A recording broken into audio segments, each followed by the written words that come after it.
अस्सलाम वालेकुम व्यूअर्स, मैं हूं समीना पाशा। उम्मीद है आप लोग खैरियत से होंगे। व्यूअर्स, कुछ आम खबरें और अपडेट्स लेकर इस व्लॉग में आपके सामने हाजिर हैं जनाब। खबरें बड़ी इंपॉर्टेंट हैं, 3-4 खबरें हैं जो इस व्लॉग में आपको देंगे। एक तो इमरान खान साहब ने जेल में बैठकर एक और एजाज़ अपने नाम कर लिया है, तो ये एक बड़ा मुनफरद सा एजाज़ है। वो क्या है आपके साथ शेयर करेंगे। इसके साथ साथ जी रेमिटेंसेस का कुछ फ़र्क जो है अब नज़र आना शुरू हो गया है, जिससे इस हुकूमत को मज़ीद कुछ झटके लग रहे हैं। ये क्या फ़र्क है और किस तरह से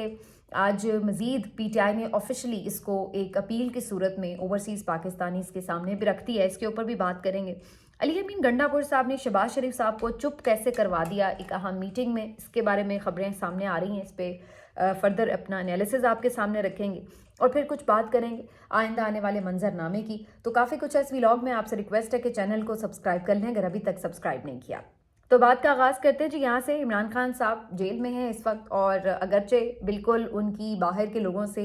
इस वक्त कम्युनिकेशन कटी हुई है, लेकिन इसके बावजूद भी जाहिर है कि जो उनका एक इस वक्त इन्फ्लुएंस है, अगर उसकी बात की जाए तो उसको दुनिया मान रही है। और यही वजह है कि इमरान खान साहब को बाअसर तरीन मुसलमान हुक्मरानों में, सियासतदानों में शामिल किया गया है। यहाँ पर एक स्टडी जो है वो सामने आई है, जिसमें उर्दन रॉयल इस्लामिक स्ट्रेटजी सेंटर ने एक लिस्ट जारी की है 2025 की बाअसर मुसलमान शख्सियात की, और इसमें अगर आप देखिए तो 24वें नंबर पर इमरान खान साहब का नाम है।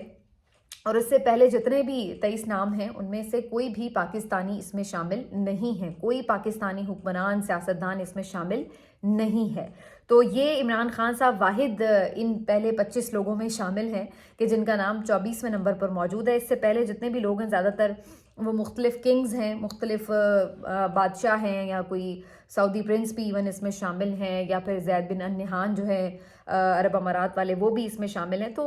मुख्तलिफ इनमें रॉयल फैमिलीज़ जो हैं वो तो शामिल हैं, लेकिन इस तरह से एक सियासतदान उसका नाम आना, उसमें अगर देखा जाए तो इमरान खान साहब का इसमें नाम शामिल है। वैसे तो इसमें मलेशिया के भी जो लीडर हैं वो भी शामिल हैं, इसके अलावा उर्दन के अपने जो किंग हैं वो भी, तो यानी काफ़ी इसमें जो आपको ज़्यादातर रॉयल फैमिली से जुड़े हुए लोग नज़र आते हैं, लेकिन इसमें इमरान खान साहब का नाम भी शामिल है 24वें नंबर पर। अलबत्ता जो इसकी मज़ीद आगे अगर शख्सियात अगर आप देखें कि जो पहली 50 बाअसर शख्सियात हैं, तो उसमें फिर आगे जो है मौलाना तकी उस्मानी का नाम भी शामिल है, और मौलाना तारिक जमील साहब का नाम भी शामिल है, जो कि बाअसर लोगों में शामिल हैं, बाअसर मुसलमानों में शामिल हैं, जिनकी एक फॉलोइंग है। तो ये एक दिलचस्प बात है। बहरहाल इसका जो क्राइटेरिया है वो तो बहुत डिफरेंट है। ज़ाहिर कुछ लोग इसमें रूलर्स हैं, कुछ जो हैं इसमें आपके स्कॉलर्स हैं, और कुछ जो हैं जिस तरह से सियासतदान हैं, पॉलिटिशियंस हैं, तो वो भी हैं। लेकिन ये इंटरेस्टिंग बात है कि यहाँ पर आप इस वक्त अगर देखें तो शरीफ फैमिली या इस तरह, ये लोग बड़ा इस चीज़ को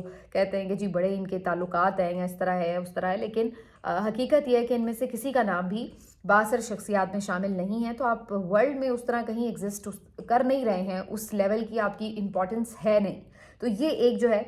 मानने वाली हकीकत है, लेकिन बहरहाल फ़िलहाल तो किसी को इस हकीकत की समझ नहीं आ रही। लेकिन आगे बढ़ते हैं जी। ये बड़ी इंपॉर्टेंट बात है कि इमरान खान साहब का कहना है वो एक असर रखता है, और इमरान खान साहब ने जो ओवरसीज़ पाकिस्तानीज़ को रेमिटेंसेस को महदूद करने की कॉल दी है। अगरचे मैं ज़ाती तौर पे ये समझती हूँ, मेरा एनालिसिस और ऑब्जर्वेशन है कि इसमें जो पीटीआई की तरफ से कैंपेन होनी चाहिए थी ऑफिशियली, वो नहीं है। पीटीआई के बहुत से लोग इसके ऊपर बात ही नहीं कर रहे, और इवन कुछ लोगों ने तो बात भी की तो उसको डिनाई करते हुए नजर आए कि शायद अभी ऑफिशियली हमने ऐसी कोई कॉल दी नहीं। शेर अफजल मरवत साहब उनमें शामिल हैं, दो और लोग भी जो ये बात कर रहे हैं कि जी अभी तो उसकी कॉल देनी है, जबकि इमरान खान साहब बारहा ये कह चुके हैं कि हमारी वो कॉल बरकरार है, वो अपनी जगह मौजूद है। हाँ, मुज़ाकरात चल रहे हैं, और अगर आगे पेशरफ्त कोई होती है तो हम उसके ऊपर यकीनन कॉल को विड्रॉ भी कर सकते हैं, लेकिन ऐसा नहीं है कि हमने विड्रॉ कर ली हुई है या हमने डिले की हुई है, वो हमारी अपनी जगह मौजूद है। और इमरान खान साहब की जो ट्विटर ऑफिशियल ट्विटर हैंडल है उससे बाकायदा ये अपील जारी की गई थी कि आप अपनी रेमिटेंसेस महदूद कर दें। तो अगरचे इसके ऊपर उस तरह से मुझे कैंपेन तो नज़र नहीं आई, कुछ सोशल मीडिया की हद तक थोड़ी बहुत ज़रूर नज़र आई है, लेकिन उसके बावजूद भी जो ओवरसीज़ पाकिस्तानी हैं, मुझे ज़ाती तौर पर ऐसा महसूस हो रहा है कि वो अपने तौर पर इस के ऊपर अमल दरामद शुरू कर चुके हैं किसी हद तक। और इसकी जो एक इंडिकेशन भी मिल रही है वो ये कि जो स्टेट बैंक की तरफ से आदाद शुमार जारी किए गए हैं उसके मुताबिक जो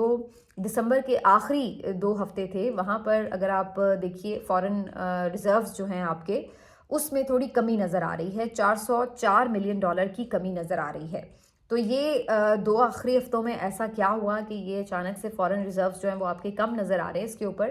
باقاعدہ ایک انہوں نے انویسٹیگیشن بھی شروع کی ہے کہ اس کا پتہ لگایا جائے، ایک اسٹڈی شروع کی ہے، تحقیق ہو رہی ہے اس کے اوپر۔ لیکن میرا اپنا ذاتی اندازہ یہ ہے کہ یہ بنیادی طور پر جو ریمیٹنسز محدود کرنے کی کال ہے، بالکل اس کا اثر ہو سکتا ہے کہ اس کی وجہ سے یہ جو آپ کے ریزروز ہیں، فارن ریزروز ہیں، اس میں تھوڑی سی ڈراپ آپ کو نظر آ رہا ہے۔ اور یہ ابھی تو میرا خیال ہے کہ اس کا اثر اتنا زیادہ نہیں ہے جتنا آگے شاید آنے والے دنوں میں مزید نظر آ سکتا ہے، کیونکہ اس وقت تو ابھی کنفیوژن تھی کہ پتہ نہیں یہ کال شروع ہو چکی ہے یا ابھی نہیں ہوئی، اور چونکہ جیسے میں نے کہا کہ پی ٹی آئی تو اس کو اس طرح سے آفیشلی اون بھی نہیں کر رہی تھی، تو ایسا لگ رہا تھا کہ اس کے اوپر کنفیوژن ہے۔ لیکن میرا خیال ہے اب وہ کنفیوژن کافی حد تک دور بھی ہو چکی ہے، تو آگے جو اس بارے میں آپ کے جنوری کا منتھ ہوگا، اس کے جو اعداد و شمار ہوں گے وہ صحیح طور پر ریفلیکٹ کریں گے کہ کیا واقعی ریمیٹنسز میں کوئی فرق پڑا ہے یا نہیں پڑا۔ یاد رہے کہ اگر $1-2 ارب بھی ریمیٹنسز میں کچھ کمی آتی ہے تو یہ سالانہ $7-8 ارب کا ایک خسارہ بن جاتا ہے، جو کہ اس حکومت کے لیے پورا کرنا ناممکن ہوگا۔ آپ اس سے اندازہ لگا لیں $6 ارب کے لیے ہمیں کتنے IMF کے ترلے منتیں کرنے پڑتے ہیں جب ہم ان سے کوئی پیکج لیتے ہیں، تو اتنا بڑا ڈیفرنس آپ کہاں سے پورا کریں گے؟ تو یہ خیر یہ تو میں سالانہ کی بات کر رہی ہوں، لیکن اگر 2-3 مہینوں میں بھی $1 ارب کا فرق پڑ گیا تو اس حکومت کے لیے بہت مشکل ہو جائے گا اس کو گیپ کو پورا کرنا۔ تو جنوری کے جو اعداد و شمار ہیں وہ صحیح طور پر ریفلیکٹ کریں گے کہ کتنا اس کے اوپر اثر ہوا ہے۔ لیکن آج یہ ضرور ہوا ہے کہ کم از کم پی ٹی آئی آفیشل کی طرف سے اس کو باقاعدہ ایک مہم کی طرح اناؤنس بھی کیا گیا ہے، اور اس کے اوپر ایک اپیل بھی کی گئی ہے لوگوں سے جو اوورسیز پاکستانی ہیں ان سے کہ آپ اپنے ریمیٹنسز محدود کریں۔ آج جو ایک پریس کانفرنس کی گئی، شیخ وقاص اکرم صاحب نے اس کے اوپر بات بھی کی ہے، اور انہوں نے اس کی وجوہات بھی بتائی ہیں کہ کیوں اس ہمیں نہج تک جانا پڑ رہا ہے یا کیوں ہمیں یہ اپیل کرنی پڑ رہی ہے۔ اور انہوں نے یہ کہا ہے کہ اس میں جتنا جو اس میں کر سکتا ہے کسی حد تک محدود، یعنی جو تو یہ کر سکتا ہے کہ اگر فی الحال نہیں بھیج سکتا تو وہ نہ بھیجے، اگر کوئی یہ کر سکتا ہے کہ تھوڑے کم بھیج سکتا ہے تو وہ تھوڑے کم بھیج لے گا۔ تو کچھ طریقوں سے جو ہے وہ لوگ پورا کریں۔ میں تو ایون یہ بھی نوٹس کر رہی تھی کہ ایک کسی نے شیئر کیا ہوا تھا یہ طریقہ بھی کہ جناب جو یہاں پر آپ کے پاکستانی ہیں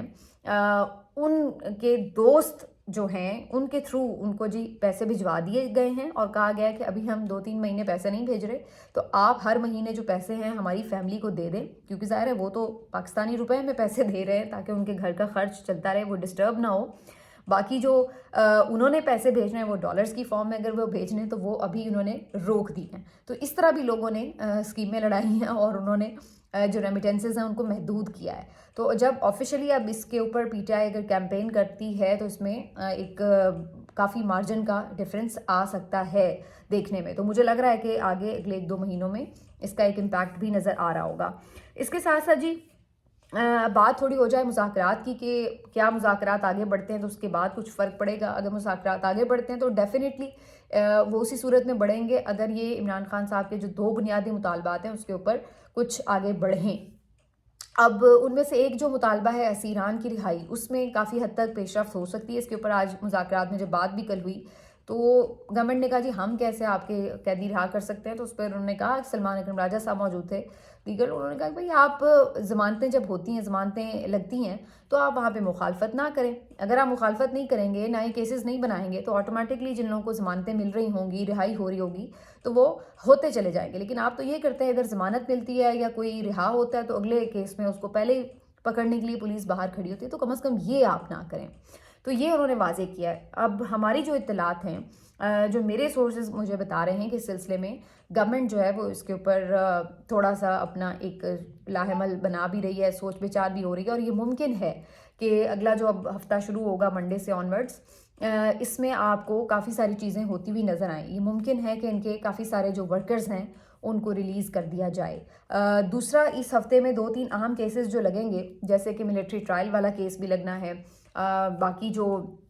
8 फरवरी का इलेक्शन है, उससे मुतालिक भी लगना है, कुछ ज़मानतों के केसेस भी लगने हैं। तो ये सब जो केसेस लगेंगे उसमें भी आपको ये नज़र आ रहा होगा कि कुछ ना कुछ उसका असर जो है मुज़ाकरात का वो कहीं दिख रहा होगा। अब अगरचे पीटीआई ये बात कह रही है कि 6 जनवरी को जो इमरान खान साहब का फ़ैसला सुनाया जाना है वो चाहे कुछ भी आए, सज़ा भी हो जाए तो मुज़ाकरात पे असर नहीं पड़ेगा। लेकिन मुझे कहीं ना कहीं समहाउ ये अंदाज़ा हो रहा है कि या तो ये 6 जनवरी का फ़ैसला डिले होगा और या फिर ये इमरान खान साहब के हक में आ जाएगा। ये भी मुमकिन है कि इमरान खान साहब को इसमें सज़ा ना सुनाई जाए और इसी स्टेप पर ही इमरान खान साहब को इसमें रिहा कर दिया जाए, बरी कर दिया जाए। तो ये भी एक मुमकिन ऑप्शन हो सकती है। डिपेंड्स के जो पीछे चीज़ें चल रही हैं वो किस तरह से आगे बढ़ती हैं। तो इसके ऊपर जो 6 जनवरी वाला फ़ैसला है, मेरा ज़ाती तौर पर ख़्याल ये है कि अब पहले अगरचे सब लोग इसको यूं ही प्रीएम्प्ट कर रहे थे कि इसमें सज़ा सुना दी जाएगी जैसे पहले हमेशा हमने देखा है, लेकिन मुझे कहीं ना कहीं समहाउ लग रहा है बदलती सूरत हाल में कि या तो इसको अभी फर्दर भी इस पर सज़ा नहीं सुनाई जाएगी, डिले कर दिया जाएगा, और या फिर हो सकता है कि फ़ैसला इमरान खान साहब के हक़ में आ जाए। तो ये सारी जो चीज़ें हैं बड़ी इंपॉर्टेंट होंगी और ये इंडिकेशंस होंगी बेसिकली ये चीज़ें किस तरह से आगे बढ़ रही हैं और आगे हुकूमत का प्लान और मूड नज़र क्या आ रहा है। तो ये बड़ा इंपॉर्टेंट होगा जो 6 जनवरी की डेट है, क्योंकि इमरान खान साहब का फ़ैसला अगर डिले हो भी जाए या इवन खिलाफ भी आ जाए तो तब भी हो सकता है कि उनके जो कारकुनान हैं इनमें बहुत सारे कारकुनान की रिहाइयाँ वगैरह अमल में आ जाएं। तो ये इसके कभी इम्कानात बहरहाल अपनी जगह मौजूद हैं। अब आखिर में थोड़ी बात कर लेते हैं कि जो जुडिशल कमीशन है वो बनाने के क्या इम्कानात हैं। तो कुछ लोग ये बात कर रहे हैं, हमारे सोर्सेज भी हमें कंफर्म कर रहे हैं कि हुकूमत इसके ऊपर एक डिस्कशन कर रही है कि किस नहज का कोई कमीशन बनाया जा सकता है, क्योंकि ज़ाहिर है हुकूमत की कोशिश ये होगी कि ऐसे जजेस पर मुश्तमिल कमीशन बने कि जो उनकी साइड पे हों या उनकी बात सुन सकें, जबकि पीटीआई का मौक़िफ़ ये होगा कि आज़ाद जजेस के ऊपर कमीशन बन सके और जो ऐसे जजेस हैं जो आसानी से मैनेजेबल हैं, जो हुकूमत के असर रसूख के अंदर हैं, उनके अंडर ना ये कमीशन बने। तो अब इसके ऊपर एक अलग किस्म की लड़ाई होगी। हो सकता है कि हुकूमत पीटीआई को तसल्ली देने के लिए कह दे कि जी ठीक है हम कमीशन बना देते हैं, लेकिन बाद में जो जजेस की अनाउंसमेंट हो उससे ही पता चल जाएगा आपको कि जनाब कमीशन किस तरह का बना है, ठीक है ना। तो वो वहीं पे ही बात जो है वो ठुस हो जाएगी। फिर वो पीटीआई कहेगी कि जी हम नहीं इसको मानते, फिर वो कहेंगे देखें जी अब इन्होंने कमीशन का काम हमने बना दिया, अब ये जजेस को मुतनाज़ बना रहे हैं और कह रहे हैं हम नहीं इनको मानते। तो ये काफ़ी इस तरह की चीज़ों के ऊपर आगे खेल सकते हैं। ये अलग बात है कि इसके ऊपर पीटीआई स्टैंड ले रही है और लेना भी चाहिए। अली अमीन गंडापुर साहब ने भी जो एक अहम इजलास हुआ वहाँ पर वज़ीर आज़म भी मौजूद थे। मेरे ख्याल है कि दहशतगर्दी के ऊपर जो एपेक्स कमेटी का इजलास था वही इजलास की बात हो रही है। तो वहाँ पर ये बात हुई 26 नवंबर वाली, तो उसके ऊपर शहबाज शरीफ साहब ने उन्हें यूँ कहा कि जी ये तो इसके ऊपर आप बड़ा प्रोपेगेंडा कर रहे हैं लाशों का और ये वो। तो उस पर फिर ख़बर यही आ रही है कि अली अमीन गंडापुर साहब ने ठीक ठाक बातें सुनाई शहबाज शरीफ साहब को और उनको ठीक ठाक लताड़ दिया। अगरचे वहाँ पे अस्करी क़यादत भी मौजूद थी, लेकिन इसके बावजूद भी अली अमीन गंडापुर साहब ने फिर कोई लिहाज नहीं रखा और उन्होंने ठीक ठाक बातें सुनाई कि एक तो वहाँ पे गोली चली है और सब ने देखी है, और उसके बाद हमारे लोग शहीद हुए हैं, 13 हमारी शहादतें हुई हैं और हमारे 45 लोग मिसिंग हैं जिनके बारे में अभी तक कुछ पता नहीं है। और हम तो मुतालबा कर रहे हैं कि उनको हमारे सामने ढूंढ के लाएं, वो ज़िंदा हैं तब भी और खुदा न खास्ता अगर वो नहीं ज़िंदा हैं तब भी, तो हमारे वो 45 लोग कहाँ हैं उसकी जवाबदेह हुकूमत है, उसको चाहिए कि वो हमें हमारे लोग जो हैं वो ढूंढ के दे। तो बजाय इसके कि आप इन चीज़ों के ऊपर सीरियसली हमसे बात करें, उल्टा आप जो है इसके ऊपर हमें कह रहे हैं कि हम झूठ बोल रहे हैं। क्या हम झूठ बोल रहे हैं? इसके ऊपर शर्म आनी चाहिए आपको इस तरह की बात करते हुए। तो उन्होंने उनको ठीक ठाक सुना दिया और फिर बेचारे शहबाज शरीफ साहब जो है वो चुप करके बैठ भी गए, स्नब हो गए फ़ौरन। तो ये इस पे भी बहुत से खैर ज़ाहिर है ये तबसरा तो होगा इसके ऊपर कि स्नब आप इसीलिए होते हैं, अगरचे आप वज़ीर आज़म हैं, ओहदे से देखा जाए तो आप बड़े हैं, लेकिन जब आप का ओहदा जितना मर्जी बड़ा हो, अगर आप मेरिट पर नहीं आए हुए, अगर आप जालसाजी करके बैठे हुए हैं, फेवर लेके बैठे हुए हैं, तो फिर आपके ओहदे की कोई इज़्ज़त होती नहीं है, चाहे आप जितने मर्जी बड़े ओहदे पे बैठे हुए हों। तो यही सूरत हाल इस वक्त शहबाज शरीफ साहब के साथ है कि भले आप वज़ीर आज़म ही हैं मुल्क के, लेकिन देखा जाए तो कौन आपकी इज़्ज़त करता है। अब आप अपना खुद मजाक भी एक तो उड़वाते फिर रहे हैं, हर जगह ऊ हो रही है, और दूसरा जो एक फॉर्म 45 का जो वज़ीर आला है वो आपको फिर ठीक ठाक सुना देता है और फिर आपसे आगे बोला भी नहीं जाता, क्योंकि आपको पता है कि वो आपको आगे से और सुना देगा कि भाई आपकी हैसियत क्या है, आप तो वैसे ही जाली मैंडेट पे बैठे हुए हैं। तो ये सारी सूरत हाल है। बहरहाल علی امین گنڈاپور صاحب کا اس کے اوپر سٹینڈ لینا، شہباز شریف صاحب کو سنانا عسکری قیادت کی موجودگی میں، یہ سارے وہ سمٹمز ہیں جو ظاہر ہے نون لیگ کو پریشان کر رہے ہیں کہ کہیں ایسا تو نہیں کہ واقعی اسٹیبلشمنٹ کی پی ٹی آئی کے ساتھ معاملات سیدھے ہو رہے ہیں اور ہم جو ہے وہ منظر سے آؤٹ ہونا شروع ہو گئے ہیں۔ تو وہ جو اب اسٹیبلشمنٹ کا اگر بدلتا کوئی موڈ ہوگا یا کوئی ان کی نئی سوچ ہوگی تو اس کے حوالے سے ظاہر ہے ان کے تحفظات تو ہوں گے، اور اس کا اظہار وہ کر چکے ہیں کہ ہمیں وسوسے تو ہیں۔ تو اب ان کے جو وسوسے ہیں وہ سچ مچ ڈراؤنے خواب ڈراؤنی حقیقت میں نہ بدل جائیں، اس کی وجہ سے اب ان کو ایک پریشانی تو ہے۔ تو اب کافی چیزیں ہیں جو بڑی تیزی سے آگے رونما ہوتی ہوئی نظر آئیں گی، اور اس کے لیے ظاہر ہے کہ اگلے جو کچھ عدالتی معاملات ہیں وہ بھی اس کی انڈیکیشن کر رہے ہوں گے، کیونکہ یہ نہیں ہوتا کہ ادھر سے بات چیت ہو رہی ہے، ڈیل ہو رہی تو یہ جی اگریمنٹ لکھا ہوا آ جائے گا کہ جی یہ ان کی اور ان کی بات ہوگی اس طرح۔ یہ بیسکلی جو چیزیں ہوتی ہیں پروسیس کے تھرو ہوتی ہیں، ڈیو پروسیس کے تھرو ہی آپ کو ہوتی ہوئی نظر آ رہی ہوں گی، اور اس سے آپ کو پتہ بھی چل جائے گا کہ کہیں نہ کہیں چیزیں بہتری کی طرف جاری ہیں یا ابھی فردر نظام جو ہے وہ لڑائی کے موڈ میں ہے۔ ملتے ہیں آپ سے اگلے ویڈیو میں، اپنا خیال رکھیے، اللہ حافظ۔